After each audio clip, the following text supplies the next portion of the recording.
মধ্যকার ফুটবল ম্যাচে প্রথম ফাইনাল ম্যাচে উপস্থিত আছেন আমাদের এই সলুঙ্গাবাদের জোতারগাঁওয়ের ঐতিহ্যবাহী শাপলা ক্রীড়া চক্রের সাবেক সাধারণ সম্পাদক জনাব সিদ্দিক চাচা, উপস্থিত আছেন আমাদের মাস্টার ওয়ার্ডের মেম্বার জনাব তাজুল ইসলাম সাহেব সহ বিভিন্ন পর্যায়ের ক্রীড়ামোদে বিভিন্ন ক্রীড়া ব্যক্তিত্ব উপস্থিত আছেন।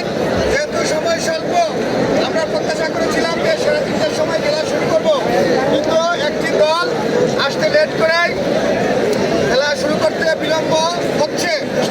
আমি কথা লম্বা করবো না, খেলাধুলার লক্ষ্য উদ্দেশ্য সম্বন্ধে আমরা সকলেই অবগত। প্রত্যেকটি ম্যাচে আমরা কথা বলেছি।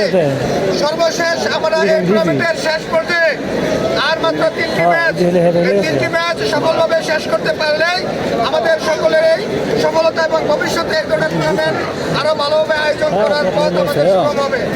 উভয় দলের প্রতি অনুরোধ থাকবে, মাঠের রেফারিদের সিদ্ধান্ত দিবে, সেই সিদ্ধান্ত কোনোভাবে চ্যালেঞ্জ করবেন না এবং সিদ্ধান্ত মেনে নিয়ে কোনো ধরনের বিশৃঙ্খলা না করে সুন্দরভাবে আমরা খেলা উপহার দেবেন।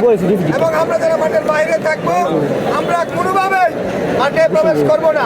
মাঠের সিদ্ধান্ত মাঠের ভিতরে যারা থাকবে তারাই দিবে, বাইরে থেকে আমরা কোনো উস্কানি দিব না, সুশৃঙ্খল পরিবেশ বজায় রাখবো। পরিশেষে আজকে একটি সুন্দর ফুটবল ম্যাচ হবে সেই প্রত্যাশা করে এখানে শেষ করছি এবং রেফারি মহোদয়কে খেলা শুরু করার জন্য অনুরোধ জানাচ্ছি।